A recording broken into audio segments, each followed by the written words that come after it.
వైద్య విధాన పరిషత్ బిల్లును శాసనసభ ఆమోదించింది. డైరెక్టరేట్ ఆఫ్ సెకండరీ హెల్త్గా మార్పు బిల్లుకు ఆమోదం తెలిపింది. కాగా ఈ బిల్లును బీజేపీ, సిపిఐ సభ్యులు స్వాగతించారు. వైద్య రంగంలో మరింత ఫోకస్ పెట్టాల్సిన అవసరం ఉందని అభిప్రాయం వ్యక్తం చేశారు.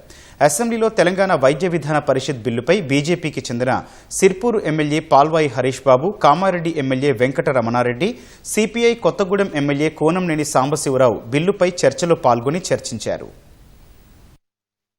జిల్లా ఆసుపత్రులు ఏవైతే 300 పడకలపై ఆపై ఉన్న ఆసుపత్రులు ఏవైతే ఉన్నాయో they are attached to government medical colleges and DMA.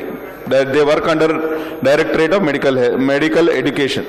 అక్కడ పరికరాల విషయంలో ఎంఆర్ఐ అవసరం అధ్యక్ష, సిటీ స్కాన్స్ అవసరం.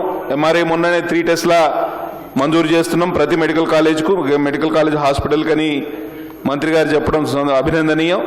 విద్య, వైద్యం అనేది ఈ రెండు ప్రధానమైనటువంటి అంశాలు. కీలకమైనటువంటి అంశం కూడా వైద్యం.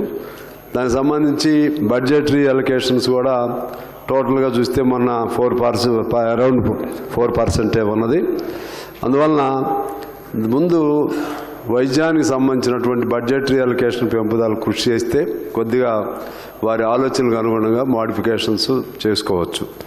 ఆరోగ్యశ్రీకి 5 నుంచి 10 లక్షల రూపాయలు మనం పెంచడం అనేది అది ముఖ్యమంత్రి గారు రేవంత్ రెడ్డి గారు పెంచడం అనేది అది శుభసూచకమే. కానీ కార్పొరేట్ లెవెల్లో కార్పొరేట్ హాస్పిటళ్లకు ఇచ్చే బదులు ఆ 10 లక్షల రూపాయలది గవర్నమెంట్ హాస్పిటల్లో కూడా చేయొచ్చు అని చెప్పినప్పుడు అక్కడ సౌకర్యాల కొదువు ఉంది, డాక్టర్ల కొదువు ఉంది, అక్కడ ఎక్విప్మెంట్ కొదువు ఉంది. కాబట్టి ఆరోగ్యశ్రీలో మనం కార్పొరేట్ హాస్పిటళ్ళకి ఏవైతే డబ్బులు ఇస్తున్నామో ఆ డబ్బుల్ని గవర్నమెంట్ హాస్పిటల్ అభివృద్ధి కోసమే ప్రయత్నం చేయడం బాగుంటుంది అనేది రెండోది.